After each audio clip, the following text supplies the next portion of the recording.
Hi guys, it's Lucian here, and today I'm very, very grateful to be joined by Alex Mendez, obviously fantastic esports caster. How long have you been casting for esports, Alex?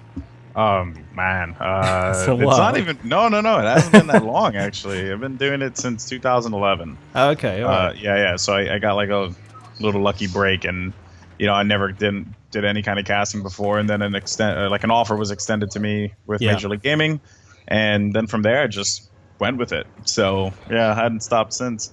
And obviously you casted at Gamescom this year, which was a really, really fantastic event, and you and Corey Dunn were casting that event. That was it a very different event to other ones that you've been to? How did you find that? Because it was cast really well, and I really enjoyed the whole cast there. But how was it for you, and did it feel very, very different to other things?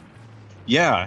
Gamescom was a very unique experience for me because well, for one, I'd never been to Europe. Well, Hello. actually, I went to Paris one time, but I was just in Paris for about like a week because I was doing stuff with IPL and Ubisoft at the time. But I had never gone to like Germany or London or anything like that. Yeah. And I always wanted to go to Gamescom. That was always like the one convention that I wanted to hit up. And because of the work that I did with EA at E3 with Daniel Lingen, Husky Hog, he just was like, well, we want to do this again. And this time we're going to have more information, like Parasol Storm. Yeah. So he's like, well, I think it's best to just bring the guys who, did E3 and bring them back. And, he asked us if we wanted to do it. And, we worked with our partners, like some mutual contacts between the two. And we were able to get it done and go out to Gamescom. And yeah, it was a wild convention. Like, I actually was just talking about it with my wife like a little while ago, and I'm like, I still can't believe that was like a 5-day convention. Yeah, It was it like went on 5 for or 4 ages. days. Yeah, it was a lot of work, man. Seriously. It felt like I was living in Germany when I was done. Like, just like I knew everything. I knew where to go now. I was saying donkey to everyone. It was cool though. It was a great experience. And Gamescom was just a super fun event and different in comparison. I mean, as a caster, right? My thing is play-by-play commentary and color commentary and informative gameplay, analysis and things like that. And I love doing that kind of stuff. But if there's one thing I've been wanting to do more in this business, has just been to flex my muscles with different like avenues. And while esports is all good and fun, I find great joy in doing like New York Comic Con. I hosted their live broadcast, or working the E3 broadcast, where it wasn't necessarily focused on esports. It was just, hey, here's this product, let's talk about it, and then for Battlefield, since there's so much to talk about, at first I was a little daunted by it because I'm like, all right, we only have like one map and one game type. How am I supposed to stretch this 3 days? But luckily, like for Corey and the community as well, when I reached out to everyone on Reddit, it was great. And I think the fact that DICE and EA were like so open about all the information, with the game, really just kind of made the experience that much better. I mean, it was funny to just, sit there and talk with Patrick and, joke about dinosaurs. You know what I mean? Like, sure. like that was great because I got that. I got like at least 5 people on Reddit who told me, hey, dude, you got to ask him about dinosaurs. Like, you need to ask him about it. And I'm like, all right, I'll do it. And I was like, so tell me about dinosaurs, right? Like, and I think it was just great. Like, it was a very unique experience, and I'm glad I was able to do it because Battlefield's always been a game that I wanted to get into so much. And although I'm like so involved with Call of Duty and Halo and other titles out there, Battlefield's always been that game that's like I want to do something with it, and I'm glad I had that opportunity. So let's just talk a little bit about that, because esports for Battlefield is really starting to develop. Okay, it's starting to come up. It's kind of been, I think a lot of people have wanted it to for a while, but it's never really had that footing. And you've got places like Level Battlefield, you've got guys like Dasgro who are really championing and pushing it so hard, and those guys do some amazing work. They're really worth checking out. And what do you feel, though? Because obviously, like you say, COD, Halo, they have these massive followings in esports, really, really huge. And Battlefield, it's just starting up. What do you think we're going to see in esports from Battlefield? And does it really excite you? Because as you say, obviously you have heavy involvement with COD and that community, but are you sort of looking towards Battlefield? Do you think Battlefield has the potential to even be a better esports platform? Well, I certainly have high hopes for Battlefield when guys like Dasgro are involved. The dude, Greer, he's just amazing, and his passion and organization is phenomenal, honestly. So I think everyone's in good hands with a guy like him, Yeah. leading the charge for the community, because that's what I was doing for Call of Duty a while ago. Like I was that guy that was just constantly like, talking about it and getting it hype and excited and getting everyone motivated and into it. And I'm glad that I did that because now that Call of Duty is at that point where, we are selling out venues across the country, and Major League Gaming hosted a 4-team invitational, and it was just absolute pandemonium. And Yeah. UMG Gaming hosted their tournament. I mean, they filled out 100 teams with, a $20,000 prize pool, right? I mean, again, like that number may be small in comparison to a $1 million Call of Duty tournament, but the fact that despite that, we had a packed house, and then a lot of these gamers just started becoming household names, from Nade Shot and Optic Gaming and maybe Clayster and Complexity. Like there's just a Parasite. Like there's just a lot of names that people have been so gravitated toward now, and Call of Duty is continuing to develop. So when I look at Battlefield, do I see that same potential? I certainly do. It's just there's always been that one just worrisome factor of how the community is going to respond, because I keep my ear to the ground a lot, and I'm on Reddit. I read like our Battlefield all the time, our Battlefield _4. I also check out like your videos in the comment sections and other people's content, and I try and stay as in tune as I possibly can. And I see a lot of people saying like, oh, we don't want esports, or we don't want this, and it's like it's the same thing that we've seen time and time again where competitive gaming esports, it's not ruining the experience that you're having with the game. Yeah. It's just an added experience, like it's a part of the sandbox. Yeah, it's a totally different platform, and I think this is the thing people often they don't sort of establish it clearly in their head, that competitive is a totally different animal, especially in the way that you play, to your standard kind of public game. I mean, in many ways that's very, very obvious, but in other ways it's it's much more than just being about sort of tighter squad play, reduced kind of weapons because people are picking the most specific kits that's going to work out. But also, when you start to look at how Battlefield 4 is going to play out, it's so much more complex with the options. I mean, the amount of variables for attachments and kit is going to be so much more significant than it has been before.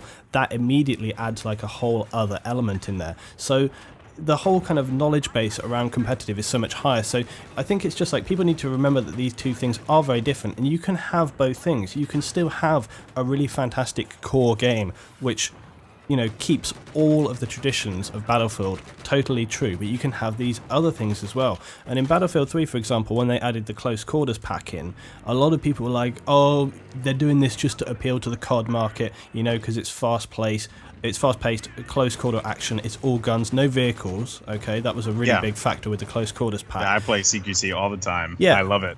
But you see, I've played Battlefield for ages. Okay, I wouldn't consider myself ultra old guard, because some of the earlier games I played more casually than I do the newer ones. But having said that, everybody knows what the core Battlefield game is all about. That doesn't mean to say that on one day you can't just decide, hey, I really want some intense close quarter action, I'm going to get in there. I often would use the close quarter games to kind of train myself up like a warm-up round. I'd play like 2-3 rounds on that. I'd get my kind of my gunplay and action a bit tighter, so that then when I went up into the actual big conquest games, I had that I'd warmed up ready for the round, and I often performed considerably better just by doing that. So they definitely have a feature in there, and we see this with like obliteration and some of these new things that are coming in now, and the sort of smaller squad sizes available for those game modes going into Battlefield 4. So it's just options, it's broadening the horizon, it's making the game more available to everybody, Yeah, no, I agree with that. And a lot of the players that are going to be participating in the competitive portion of Battlefield, they would have just been fans of Battlefield in general, and they will play the same game that everyone else plays. It's if I had to put like a best comparison, right?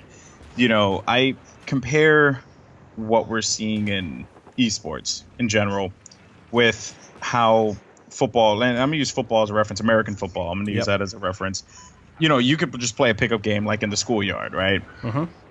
Back in the day, I used to do this all the time. We'd have like 10 people do it 5v5 game. Like football is not played 5v5, right? Like football, Yeah, sure.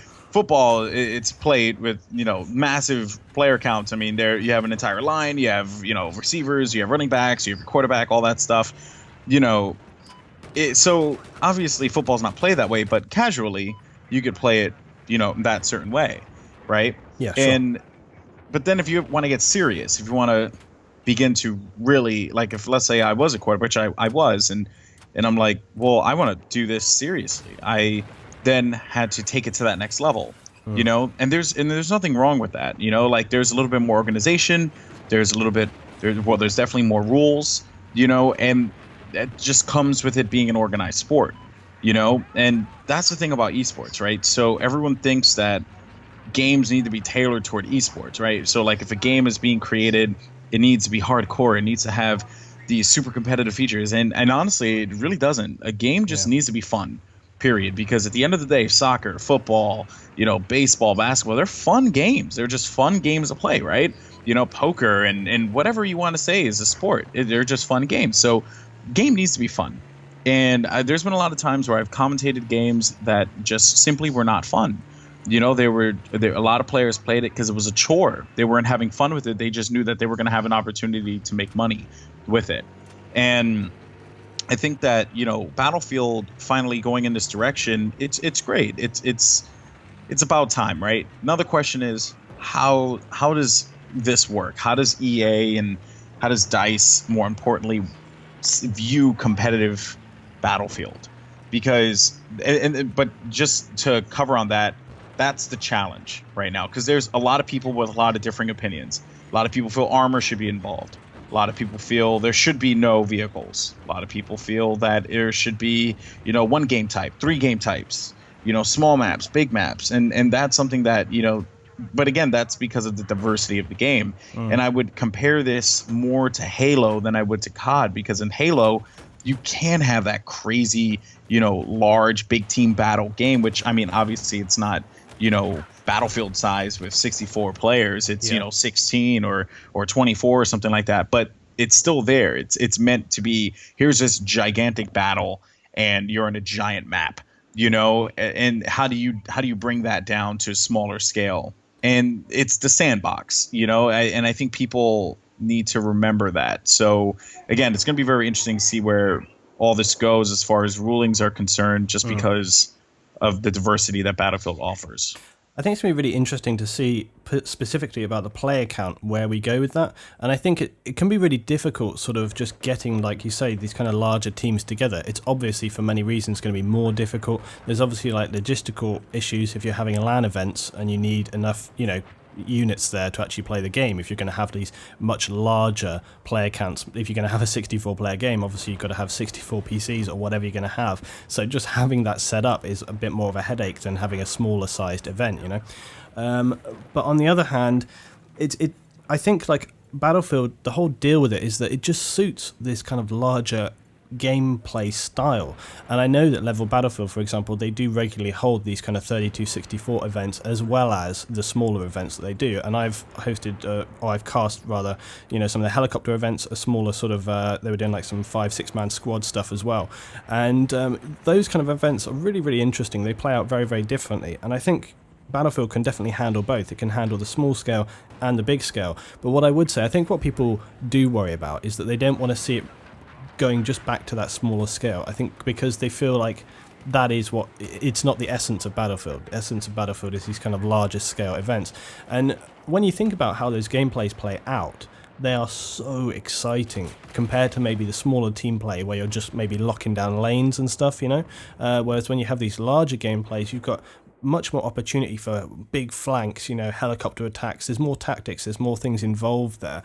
And, I think it's definitely possible, but it's just finding the amount of people involved, and just again, like literally the logistics of getting large-scale teams to regularly practice and so on and so on, you need to have a really dedicated community for that. I mean, I'll reference it back to when I used to play World of Warcraft, and obviously you used to have like large 40-man raids, so that would require 40 people to turn up on time at a certain place every single day, every week, and then practice, play together for like 6-7 hours, and it's a large-scale thing to do, and so you're kind of almost trying to replicate that, and it requires a lot of dedication. There's no room for sort of slackers in that kind of situation when you have that scale of people. You've got to be really dedicated to the core. You've got to play it out all the time. So it'll be really interesting. But let me bring you. Let me just bring you. If I could for 1 second, just to touch on that. You see, the thing about like competitive gaming is and I know that there are a lot of people who are going to disagree with this statement, but it just needs to be said.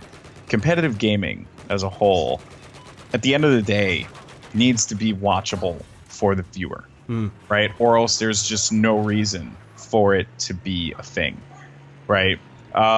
So you need to be able to have casters that can put the information out there clearly, and and follow it easily, which I'm glad that there's finally a way to do that with the spectator mode. Yeah, it works well. But the thing is in esports, if you look at it, right, a lot of the games, the sweet spot is usually that 5v5 territory, and I would never go below 5 for Battlefield just because. And I know that is like not a number that people want to hear, but you have to think, like you had said, it is very hard to organize that large amount of people to partake in these matches. And also remember too, and I don't think that this is something that's going to happen like right away, but think about live events as well. When these people line up for a live event, if you have a company like the one I do work for occasionally is a company called UMG out here in America, they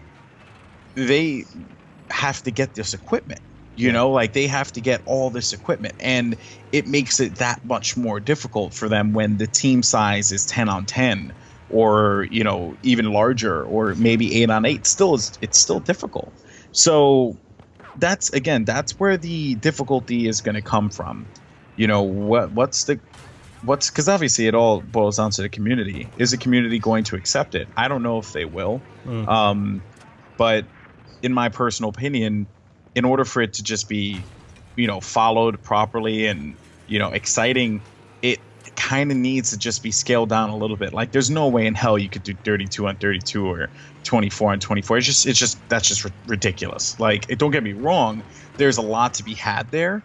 It's just, to organize it would just be too much. And you probably could do it, but again, resource-wise, it's going to be very difficult. That's just what I think in regards to that. It'll be interesting to see how it goes. And as I say, I know Level Battlefield are exploring kind of different options, what they have done. But I mean, during the beta, they did hold like this 32-player event, and I've got to tell you, it was epically exciting. A small bad thing from my part was I was actually going to be casting, but because of the US time thing, I screwed it up totally, and I came in like with only 20 minutes at the end, which was so terrible. But that game was epic, and it really was very, very exciting, the way the different teams played out and where they were moving and so on and so on. But I think one thing that I would just say that I think is, I mean, obviously, as I say, the player counts logistically are very difficult. You just have more tactics available to you, because when you're in that small player squad size, you obviously just don't have the bodies there to maybe sort of make so many moves.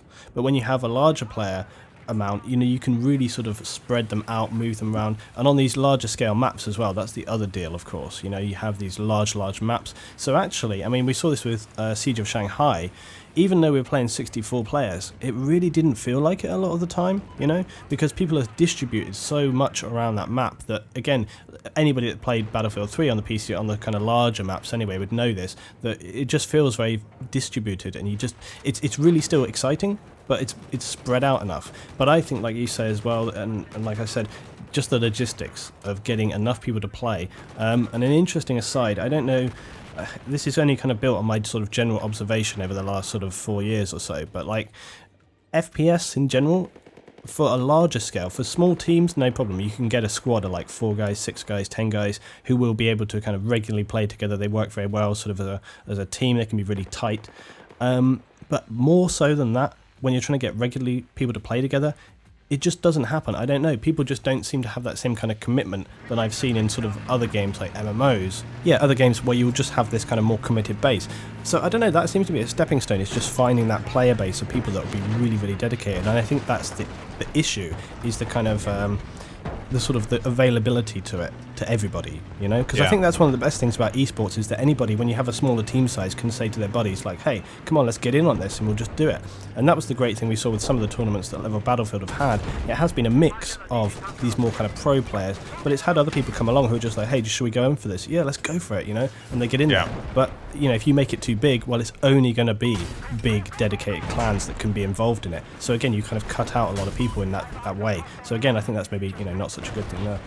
Yeah, there's, you know, you have to think, like, for one, in order for this to grow, you need to just think a little smaller, right? This is still very much in its infancy, and anyone who's expecting competitive Battlefield to grow, you know, like at the rate of League of Legends or even Call of Duty right now with Battlefield 4, you have to be, you know, a little crazy to believe that. It takes time to develop this. It takes time. Like Call of Duty, competitive Call of Duty, didn't really come into its own until Black Ops 2.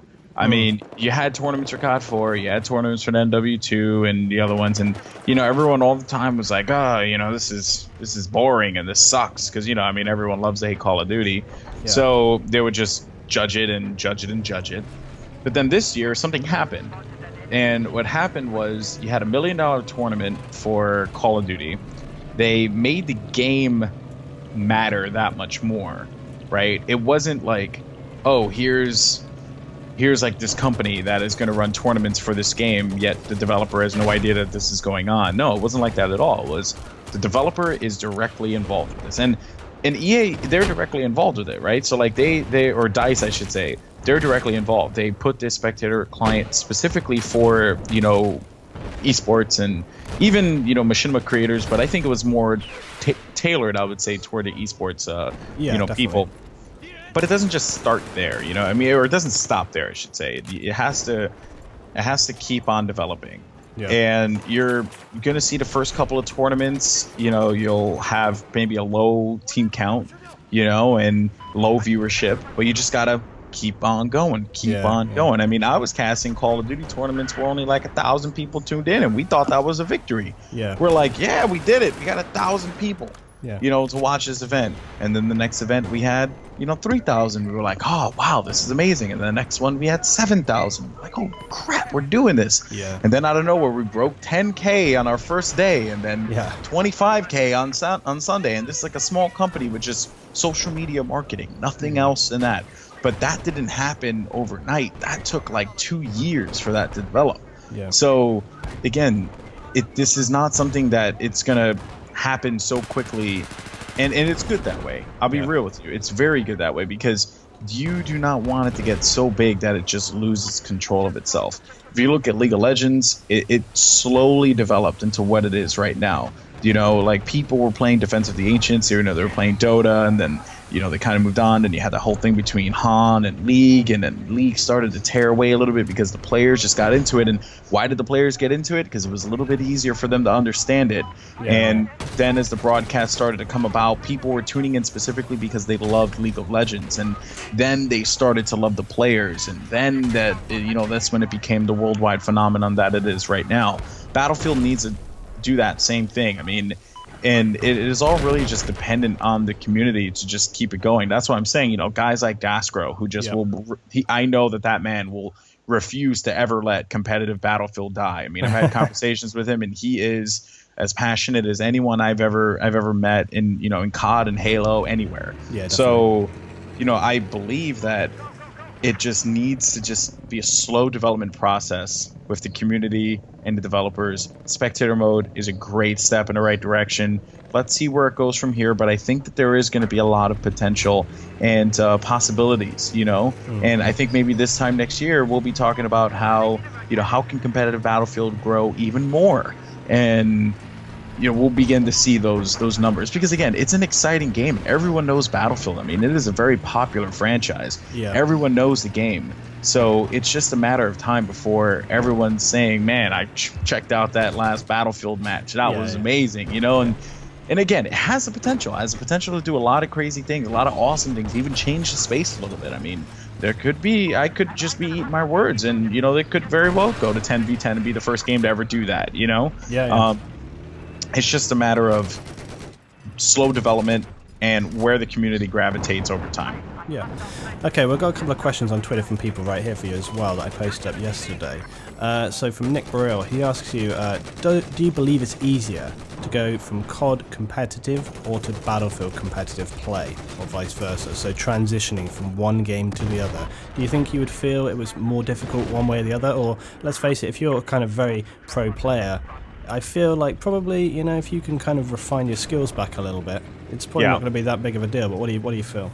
I feel like there's adjustments, you know, to both, but like, I mean, I could jump back and forth between COD and Battlefield perfectly fine and do very well, you know. So, I mean, I did play at a top level and in Call of Duty, and I can play Battlefield, and, you know, I mean, I can hang. So it's not like it's a big deal. And do you find that's did you find it on a more mechanical skill level or a mental skill level? Like you just have to have a different mindset moving into the games, thinking about how you're moving around maps or so on and so on, things you need to be aware of? What do you feel it kind of lies with there?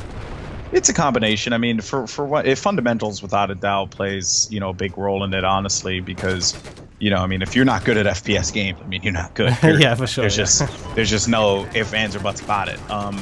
But there are similarities between the two games that kind of help it out. You know, I mean, obviously ADS being the biggest one of them. You know, so and believe it or not, I mean, hipfire in both games it's super effective too. So it's like both games play a lot similar than you would imagine. And I know that a lot of people are like, you know, burn him, right? But the fact remains that like they're similar games in how they've been designed, and it's not a bad thing, by the way. It's not, because what that means is that it's just easier for the players to transition between one game and another. And to go back to your question, you know, can Battlefield players, you know, transition to COD and COD to BF? Yeah, without a doubt. It's just a matter of, one, getting the fundamentals down, and two, making sure that if you are playing in a competitive aspect, we're talking about purely competitive, that you're playing in the appropriate environment, so that this way you can see where you really stack up. Because there's no doubt in my mind that a competitive COD player going to Battlefield is going to struggle against a top Battlefield player, but if that guy goes over to COD, you know, of course it's to be expected, because those are the games that they're really good at.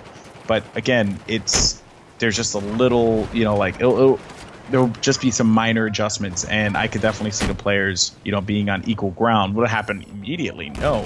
It's just, you know, like on all things in this world, you have to work at it. Yeah.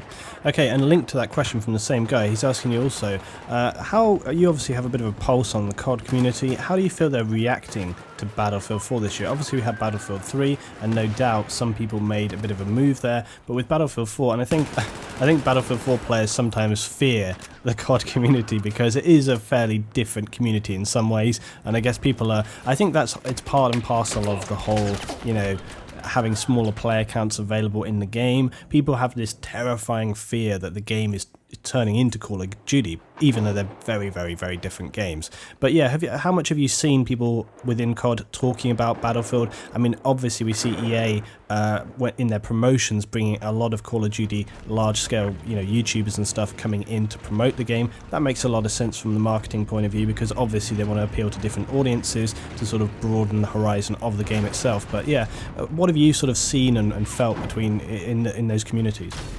Well, I mean, obviously, like you said, I'm in the pulse of the Call of Duty, and I'm talking really the pro scene, right? Not necessarily with the casual audience, although, you know, I do get a lot of people who tune into my stream that are casual fans, but they also do enjoy, you know, the competitive aspect of, you know, Call of Duty. Yeah. And, you know, I can tell you right now, I mean, like, I'll just talk with a lot of the pros, for example, that I know. They just like the game. I mean, there were a lot of them that were at PAX Prime, and I was able to get them to play BF4, and they loved it. They were like, this is fun as hell. It's a great experience, you know? I mean, and I think that's with sensible human beings. I think that is the general consensus, right? Because and to go what you're talking about with the Call of Duty YouTubers, I know a lot of those guys. Guys like T Martin and White Boy and those fellows, Minnesota Burns and the like. I know them, and I just know that they love video games, right? They just love video games, and they love experiences. They love those experiences. Yeah. And it's not about Call of Duty versus Battlefield for them. It's not about that. It's about, here's this great game. I want to play it. I want to enjoy it, and I want to make videos for it. Yeah. And a lot of the people who follow T-Mart, for example, were like, "Oh, how could he do COD or BF, man? It's like you're turning your back on COD." No, it's not. I mean, what's wrong with loving another video game? Like, what's wrong with loving something else? Like, I'm going to do this event in London this weekend with Microsoft and Xbox One. Yep. And, I mean, I play on my Xbox all the time, but I also love PlayStation. I'm a gamer. I love video games, period. So there's nothing wrong with that, and I think like people just kind of need to relax a little bit. So much. I check out, like, I go to mpfirst.com all the time to check out like some of the articles and what people are talking about, because this is all multiplayer gaming. That's what I care about. And I look at the comment section. If it's a Battlefield article, just COD people just talking their asses off and just being complete idiots, and vice versa. The Battlefield people being complete idiots as well. Like with the holier than thou mentality, and it's like I mean, just because you're winning a fight on the internet doesn't make you a better person. It makes you just an idiot who just want to fight on the internet. Yeah, for sure. So, yeah, that's just my opinion on it. It's not a battle, right? And I don't think any Call of Duty players are like worried about competitive Battlefield, as they shouldn't be, because they have to be worried about winning their tournaments. They have to be worried about competing and at the highest levels. You're not going to see a lot of competitive Call of Duty players making a jump over to Battlefield. Yeah. I mean, a lot of them are interested. They're like, oh, this certainly does seem cool. And I'm pretty sure that they, organizations will field teams for it. And there may be one or two players that decide to maybe jump ship, or maybe some Halo players that decide to jump ship as well. But it's not something where people are like, oh, crap, Battlefield's coming out. I'm scared. I don't think it's like that. And I also don't think it's the other way around. I don't think that a lot of the Battlefield YouTubers and all the other top people in the Battlefield scene are like, oh, Call of Duty Ghosts is right around the corner. We're screwed. Both games are going to sell a ridiculous amount of copies, and that's at the end of the day, that's what matters. I mean, the thing is, people always say, and you hear this a million times, and they go, well, you can't compare them because they're two very, very different games. And it's kind of like, that's not the point. That isn't why people hold them up. That isn't why people bring them up against one another. The reason people bring them up is because they're two massive titles. And so they're pretty much a couple of the biggest titles out there, apart from obviously other things like Halo there. But, they've always had this kind of rivalry, maybe more than anything else, because they are very different games. If anything, that's the reason why people do put them up against one another, because they're quite different. If they were very similar, I somehow can't imagine it would have the same rivalry. I think the fact that they are significantly different kind of creates this almost like clan mentality of like, that's the other side, and it's kind of, so it's that kind of maybe healthy relationship of kind of sort of back and forth one with the other. But actually, I watched your video this week where you're talking about Call of Duty and going into the future, and sorry Battlefield audience on my channel, but I'm going to talk a little bit on COD because I used to play it.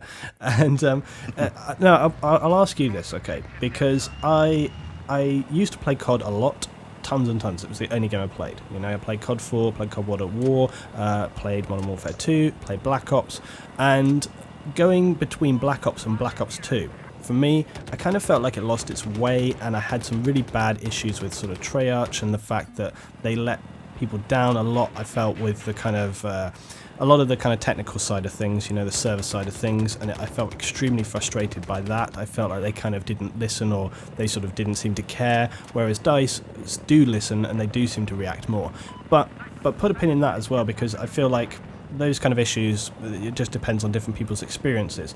But what I thought was interesting about your discussion that you were making this week was when you were talking about the game itself and how the game can move on and how the game can improve and change, because that's always like this kind of stigma attached to COD, that every year it's just recycled, they don't really do enough, they don't really change enough.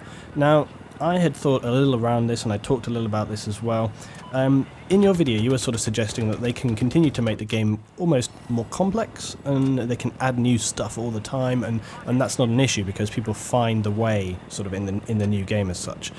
But if you look back to maybe sort of the golden time with Call of Duty, the time that everybody always says was the best. Maybe not from an esports point of view, but just from the game point of view. People obviously go back to COD 4 and Without a doubt. possibly, the game's amazing. yeah, and Modern Warfare 2. Now, here's my question for you. COD has become more and more complex as it's gone along, okay? And actually, I was looking back and thinking about COD 4, and I spoke a bit about this. When you look at a lot of the map designs for COD 4, a lot of them are kind of 3-lane base. So you have like left lane, right lane, central lane is a little bit wider, maybe some objects in there. And that was pretty much the recipe for each map. And it played out extremely well, because for the size of teams that you had, it just made for this very fantastic functionality. You could lock down the lanes, you could make a push. It gave this really sort of nice organic play. And I think more than anything else, that's what really made that game so astonishing, was the kind of like the core gameplay, not all the jazz that surrounds it. And a lot of the time, people are sort of saying like, okay, so what's COD going to do this year? What are they going to do that improves it? And a lot of the time, I think because they see kind of a lot of gloss and a lot of, you know, new things, lots and lots of new things, because they seem to add exponentially more stuff to the game every single time, you know? And it's kind of like, sometimes less is more. And when you think back to COD 4, think about how many attachments the weapons had, think about the kind of base loadouts and stuff, the guns that you had, and then think about stuff like the kill streaks. So basic, just 1, 2, 3, you know? Yeah. And that kind of basic level of play, what it ends up doing is it means that you come back and you focus on that core gameplay. That's what the game becomes about, in essence, is the core gameplay. And so, as I say, I didn't play Black Ops 2 extensively. I actually did play it to begin with, right? And I actually enjoyed it. But then the server issues started coming back in again, you know, the lag between people, the peer-to-peer stuff, and that kind of, sadly, I really didn't take well to that. It just kind of killed it for me. But that's just me personally. But what do you feel about the kind of complexity of the game, and do you think that would be a really positive thing to see them sort of roll it back to that kind of core gameplay aspect, or do you feel like the audience now expects that kind of grandiose level of sort of detail in the game? What do you think? Do you think it would be beneficial either way, or which way do you think it could go? Yeah. So actually, you raise a really, really awesome point there, because there is a lot of people who, you know, they criticize Call of Duty for a lot of the grandiose things, like you said, right? A lot of the just the glamour. Yeah. And as a competitive guy, as a guy who's been, you know, heavily involved in that scene, you kind of just know that the core mechanics of the game never change. Exactly. The core mechanics of COD, from COD 4 to Black Ops 2, are exactly the same. It's, you know, the same kind of style. Grenades, sprint. Well, basically, let's put it like this. There's 5 things in the game that have never changed: the 2-weapon mechanic, the sprint, you know, grenades and tacticals, right? Yep. The 3 lanes, and the ADS. Mm-hmm. Those are like the 5 things within Call of Duty that have never changed. And they add bells and whistles. You know, like they obviously add bells and whistles because that's what the casual audience goes, ooh, for. Shiny, you know? shiny, yeah. And that's fine. Let them add that crap, because the way it works in competitive right now, this is why I'm so happy. And I feel like it really did add to the overall experience. Is you had this competitive Call of Duty on console was a very stripped down version of the game, but it was because it wasn't balanced properly. It was because it wasn't, you know, there were certain things in it that were added that kind of screwed it up, right? So competitive Call of Duty up until Black Ops 2, and we're talking on console here, is, you know, has never incorporated the kill streaks, right? And we always look back at it and we're like, you know, in order for this game to grow, we have to do this, because this is what the casual audience understands. They understand the explosions and the streaks and, you know, what that kind of gameplay revolves around. And then you take that to a CS guy and the dude's like, oh, are you kidding me? Right? And I'm just like, well, I mean, if it's something that is controlled by the player, right, and that the player earned, I don't necessarily view it as a bad thing, right? It's not randomized because it can be chosen. And again, it is controlled by the player, and it can be stopped. It can be stopped. And I think that's the crazier part, right? So let me give you an example. Are you familiar with the Hellstorm missile in the game? There's a giant missile that just comes from the sky, like as if Jesus sent it. Yep. So, all right. So basically, the Hellstorm missile, when it first started, everyone's like, "Oh my God, this is stupid. Why are we using this? Why are we using this? Like, Yeah. it is a guaranteed kill." And you know what? You're right. It is a guaranteed kill. But wait a minute. There's a way to counter it. You could throw it on a trophy system, and if the guy decides to just throw the missile straight down to you, you can toss a trophy system right in front of you, and the missile disappears, dies, blows up, doesn't affect you at all. Right? Or if he decides to, actually bring out the storm of the missile with the right trigger and spread the missile around, again, I could throw it on a trophy system, and depending on how much he decided to spread it, right? Yep. I could avoid it completely. There's certain elements, there's certain areas in the map while I'm running a flag, I could use it for cover and get away from the Hellstorm, and then that makes the player have to think, how am I going to use this? How am I going to use the Hellstorm for a clutch moment? That's the crazy part. So there's just a layer of meta there. Yeah. And if I say that, people are like, "Well, you're an idiot," and I'm like, "Well, then you obviously just don't seem to understand what meta is, because meta means it grows. It's something that changes over time. It, like what you thought it was is now something else, and people just seem to think that Call of Duty is this very straightforward, point and shoot thing, and it's so much more than that. There's so much technique to the game. It's ridiculous. Yeah. Yet, of course, because the general audience hates Call of Duty and will refuse to believe that there is any kind of layer of complexity to the game, they will just continue to bash it.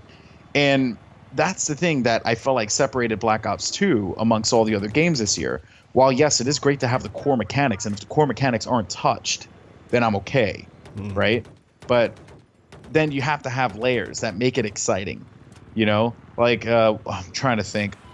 The other day there was something that pretty crazy. Oh yeah, so the other day, right? It was search and destroy, and it was on this one map where this guy he was running over to this bridge, and the bridge was connected by a staircase, right? So it was on a map called Express, and he was going up on top of the bridge, and it was 1v1, right? And he had the bomb down. What he had to do was just stay alive and defend the bomb. But he had an RC car, right? And now you hear RC car, you're like, that's stupid. It's a freaking RC car. But what you could do with the RC car is, if you die, right, and you are still controlling the RC car in death. So yeah, for sure. And it's stupid. It's stupid, right? It's really stupid. But what happened was, the guy, like an idiot, went up the staircase, busted out the RC car because he was going to park it right in front of the bomb. And as soon as the guy went, it was going to knock him out. He was going to fly back, and then there wasn't, he was going to have enough time to go defuse the bomb. But the guy ended up chasing him up the staircase, and when he took out the RC car, the guy shot him, and then he ran. He didn't see the RC car come out, and then it killed him, and he won the round. The guy who busted out the RC car won the round. Obviously that to a lot of people that sounds stupid, right? But to a caster and to a general viewer, that was just hilarious, and it was crazy, right? And I've been casting Black Ops 2 all year long, and I had not seen that. Yeah, we're talking an entire year of casting this game, and I had not seen that done. Yeah. Or the other day, or actually at a major tournament, I should say, there was a guy who was pulling a flag. He was mere inches away, but the guy had a Hellstorm, and the Hellstorm, he earned it at the beginning of the game, and he never used it. And then they went to overtime, round 2, pulls out the flag, gets it within mere inches away. Hellstorm comes down, stops the flag right there, teammate gets the return, brings it back, right? He earned that Hellstorm, right? And the other player should have been aware of it, should have been prepared for it. Yet everyone in competitive Call of Duty believes that you have to have everything accessible to you, right? So that's a whole different story. But again, I know a lot of these stories to a lot of your listeners or viewers are going to be like, that is just straight up stupid. But you want to know what? That is exactly what made competitive Call of Duty huge. It appealed to a grand audience. It appealed to a bigger audience. Creativity. Yeah, it just appealed to a different audience, right? And that audience is that the ones that are viewing now, and now when Call of Duty broadcast goes up, it hits anywhere from 60 to 75,000 viewerships for a tournament. A lot of the top players in competitive Call of Duty, on their Twitter followers, most of them don't have anywhere less than 30,000 followers. That's pretty crazy.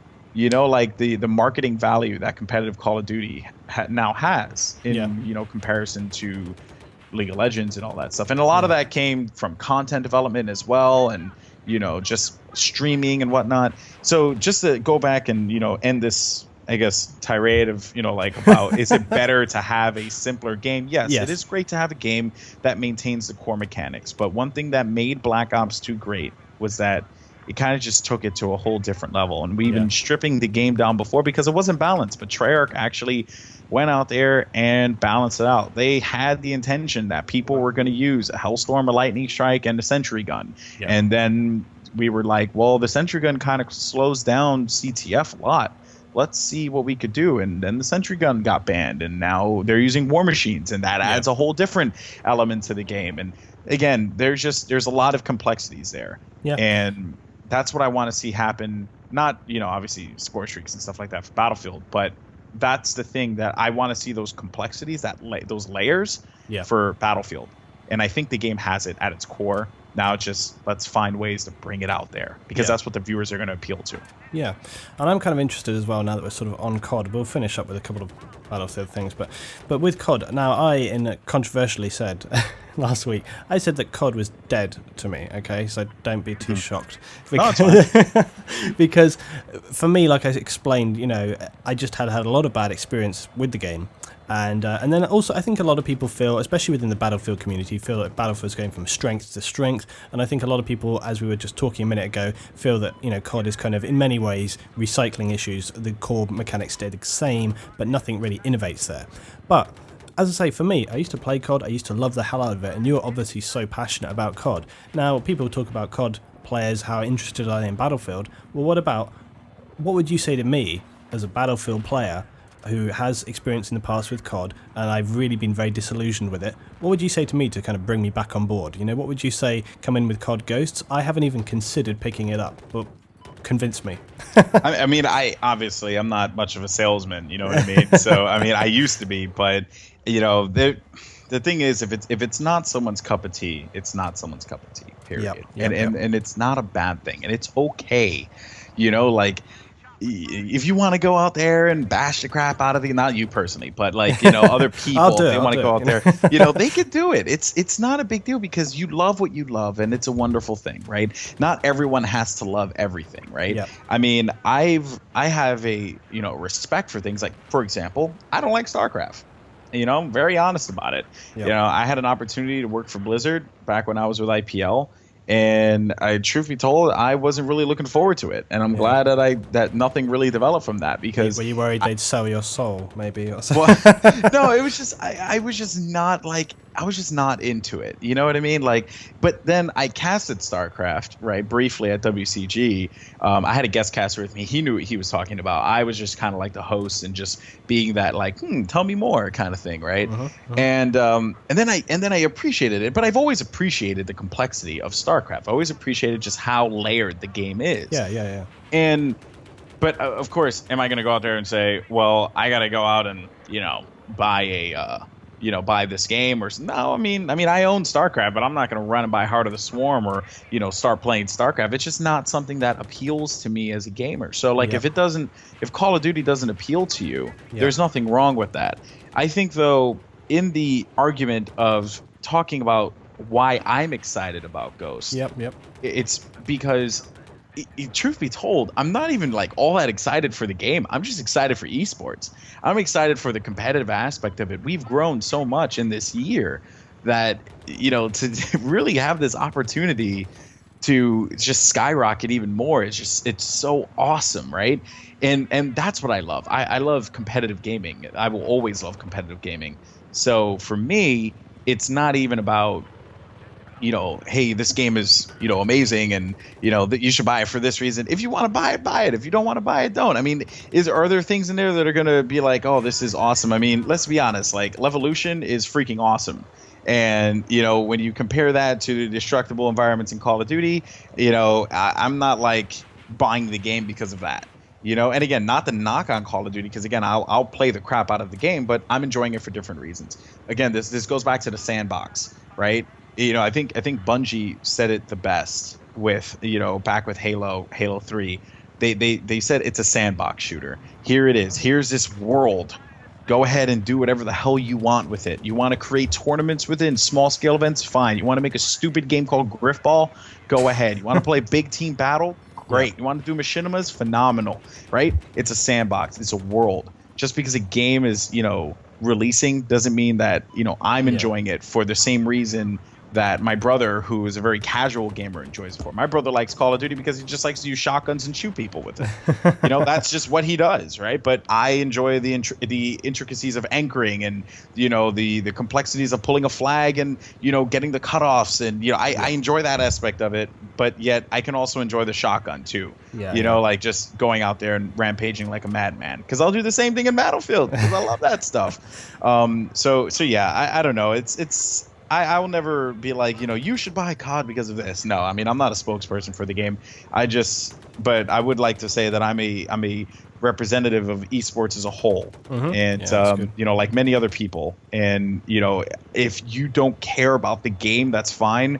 But I would implore you to at least check out a match, preferably one that I'm casting, because, it'd be amazing. No, I'm kidding. But it's a very different animal to sort of your stock kind of public gameplay. It's totally different. So yeah, it's totally different. And then when you learn it, you're like, wow, this is cool. Do you have to love it? No. But I implore people to at least, check it out and give it a try, because, again, there's nothing wrong with it. And you could also learn a lot, too, especially with the Battlefield people. Not necessarily how to play Battlefield 4 or how to play Call of Duty, none of that stuff, but just, what is making Call of Duty appealing right now to the general audience and to the esports audience? Why is it that we have this booming following, right? What is it that's doing it? And then see, how can you apply that to Battlefield? Yeah, because that's exactly what we did when I was looking at StarCraft and I'm looking at League of Legends, and I'm like, these are the things that they did. Now let's go ahead and apply it to Call of Duty. Yeah. And let me ask you as well, right, moving into the future here, Titanfall and also Star Wars Battlefront. We haven't seen any of Battlefront, really. But Titanfall, have you been hands-on with Titanfall? I have been hands-on with Titanfall. I spent a quality 3 hours at Gamescom, and it was the greatest 3 hours. I got to play at Eurogamer. I tell you what, I was so skeptical. I really was. I was very cynical about it, because I looked at it from gameplay and I was like, it looks very much like Crysis combined with a couple of other bits and pieces. And I was very ready to be unimpressed by it. I actually got hands-on with it, and for someone who is not so familiar with Xbox controllers, I actually was like, man, I'm kicking ass in this game, and I did enjoy it a lot. And it was funny because everyone had this kind of reaction of like, oh yeah, it's like the best game, and I played it and I was like, oh, actually, it is really enjoyable. But here is the little thing that I want to ask you in that, because I think everybody said that's played it that it's a very enjoyable game. Do you feel it's going to have that longevity that allows it to become actually a kind of an established title? Because we have seen before games which have a lot of excitement around them, and then there's some other big titles out and the community doesn't really get started. What do you think the deal is with this? Because as I said, there's a lot of excitement, but can it pull it off? Well, I think for one, like a great example is Crysis. Right? Yeah, exactly. Or Far Cry. Yeah, definitely. Like those are two great examples. I would use Crysis for sure, because I remember when Crysis 2 came out on console, and this is my console experience, of course. Everyone's like, oh, players should be playing this game. It's better than Call of Duty. And it was all like, oh, yeah, okay. And I played it. I'm like, wait a minute, this is just like a futuristic Call of Duty. Really really not much here, guys. And, I didn't feel like it offered that, that element. But then when I played Titanfall, I think the appealing part to me was that you had two very different yet similar play styles that greatly affected the game, and also just kind of gives you like this new experience. I think, to bring this back to Battlefield for a moment, I think the thing that makes Battlefield so freaking amazing for me, it sounds cliche, but it's those Battlefield moments. Yeah, definitely. Right? Yeah, those Battlefield moments where like something ridiculous will happen and you're just like, that did not just occur. Yeah. How in the glorious hell did that happen? Yeah. And you just laugh about it, and you're just like, this is, you talk about it with your friends. I mean, I remember my first experience playing BF4, on PC. I was just like, I don't know what the hell I'm doing, and I had a just like a regular like AK, and I'm running around, and I ended up getting like a triple kill, and I was just like doing all this crazy stuff, and I parachuted off of a building, and then I knifed someone in the back, and I was like, this is freaking amazing. Like I was so into it, and it just had that like moment, right? Titanfall had that same exact experience for me when I popped in the game. or not that I popped in, I grabbed the controller, you know, picked like the standard shit. You know, it was nothing. Oh, excuse my language. I didn't pick. I picked a standard, you know, loadout, and I went and my first encounter, I decided to let me try out this wall jumping and or wall running and jumping, and I didn't know really what to expect, and then a guy like just, you know, me and him just got to a close range encounter.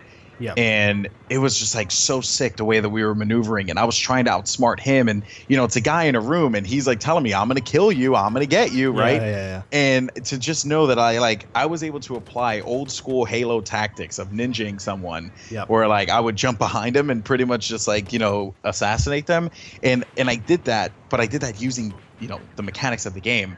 We were in close range. I was wall running inside of a building, right? Yeah. And I, you know, took advantage of the wall of the ceiling, and I jumped up, and because it was in the ceiling, it shot me down a lot quicker, got behind the guy, and then I assassinated him. And I was just like, this game is amazing. I think, you know, as well, I think what's quite interesting is, for what Titanfall felt for me, I think what I identified was great about it was the core gameplay. You know, it felt fluid. I didn't find myself thinking, oh, I want to get up there, and then I tried to do it. I could actually do it, like jumping in and around buildings to windows and so on and so on. So as you're playing, you don't kind of run to a space and think, okay, I'm going to go here, and then you can't do that. It works how it should work.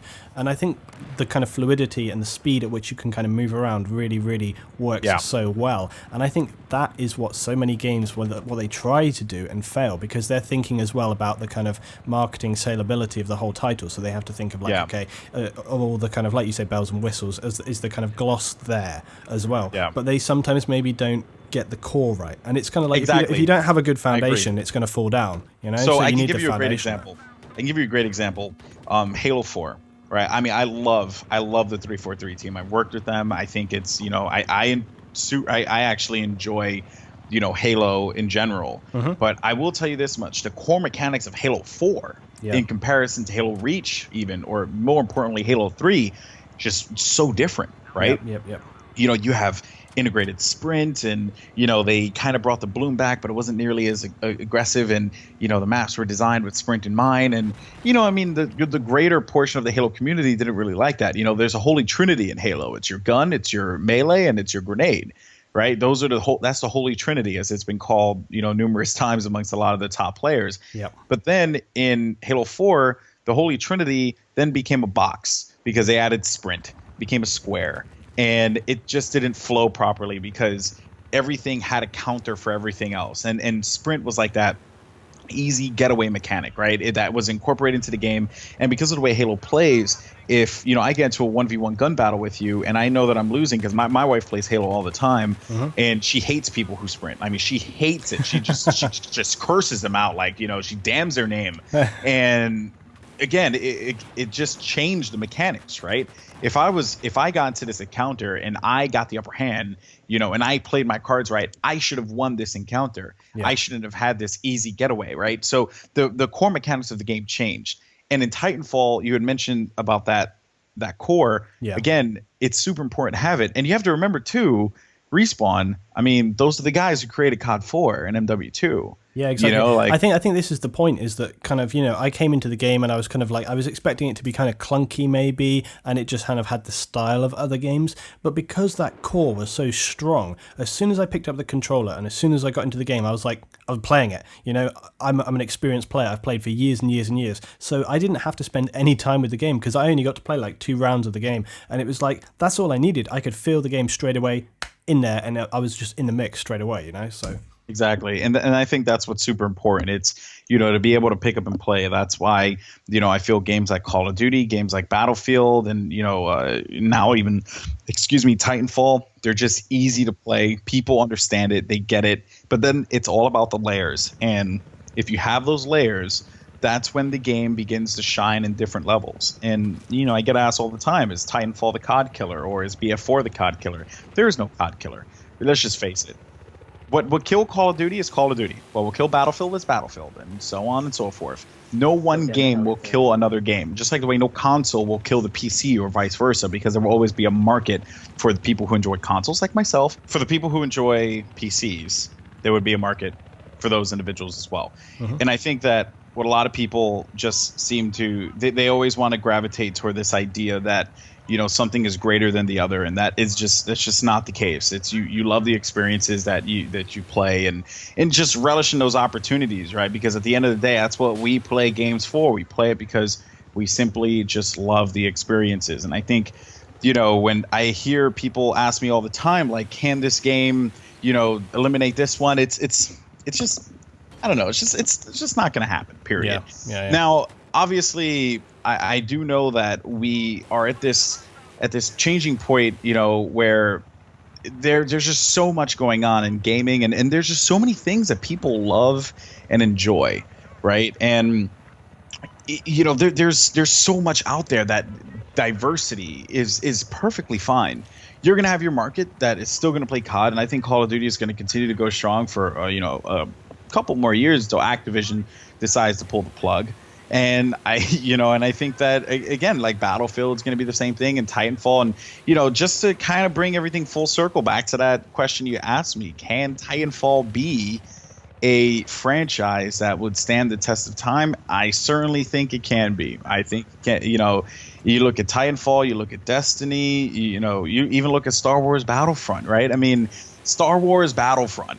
Like that game has was the potential. Awesome. Battlefront on itself was awesome, but having DICE create a Battlefront, it has the potential to be the biggest game ever. Potentially, but we're talking about a Star Wars game here, right? Yeah. So, and I think that's like the crazy part about it. You have the Star Wars game that could carry its own franchise because it became so requested that they're like, well, we got to do it, So I think what I just want to see moving forward with Battlefield 4 and Call of Duty Ghosts, like literally around the corner, it's just, play your game. And as far as esports is concerned, because that's what I care about, learn from one another. I think there's a lot of things that Call of Duty players could learn from Battlefield players, and because I never want to lose that focus on community and passion. Yeah. And I do feel like a lot of the top players in Call of Duty, they're kind of diverting away from that because the money's there now, and money changes things.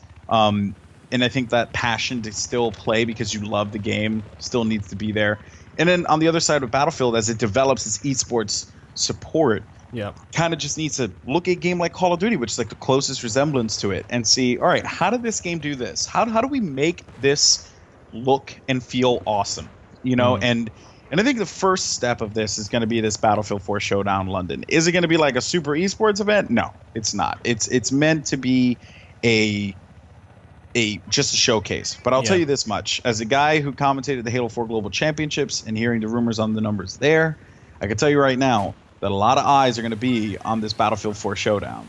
And because the Xbox Live dashboard is hit by a couple million people a day, and there's going to be a giant thing right at the front of the dashboard that says "Watch the Battlefield 4 Showdown."